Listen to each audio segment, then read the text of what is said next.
I recently posted a poem on Facebook, and then my mom saw it and was like, Kevin, I'm concerned. What is this? What does it mean? And I was like, oh, I need to explain the poem? So I wrote this. Explaining a poem about my depression to my mother. Another drama teacher says, your objective cannot be simply to want to leave. Otherwise, you would. Okay, so in this first stanza, I think about killing myself, or like the idea of suicide, but let's just say the speaker, so you can continue to listen and not stop to cry, or think about burying another child, or wonder how you will retrieve my body from Kentucky. Probably a megabus. So, in the first stanza, the speaker thinks about killing themselves. Here, the phrase to leave means to die. Mom, you still with me? Here I play a Scottish prince who flees the scene of his father's murder and never returns because, I imagine, he's opened a brewery with a bathhouse in the basement.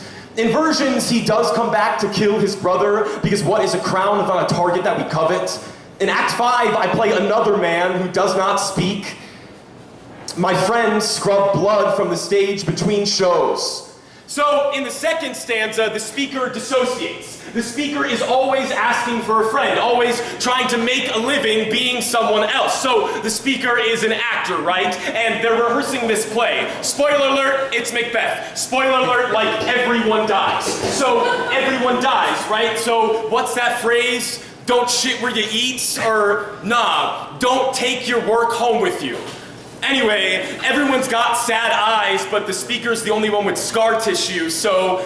Your first instinct is boring, Kevin, says another drama teacher, which I must mean to take if I would choose fight, I should instead choose to lipstick, to disco, to unhinge, to swallow whole, to fuck, to masturbate to something new. And if I would choose flight, I should instead choose to teleport, to camouflage, to evaporate, to rocket ship, to lightning bolt, to drop my voice and broaden my shoulders and wear straight cut blue jeans. Don't rely on your first choice, Kevin. What's the eighth choice? No one wants to watch a death that hasn't been choreographed. And in this stanza, we've got a series of action verbs, or, you know, a list of things that you can't do if you're depressed or dead. I mean, the speaker doesn't mean to conflate the two, but, well, you asked. So, action verbs, yeah. Dumb thing that actors do. You gotta make a bold choice, right? So that's the question. Fight or flight, or stand still and let the megabus hit you. And another pair of kind eyes asks if I have thought of leaving.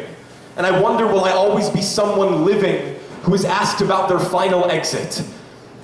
So in the fourth stanza, someone asks the speaker, just how sad are you really?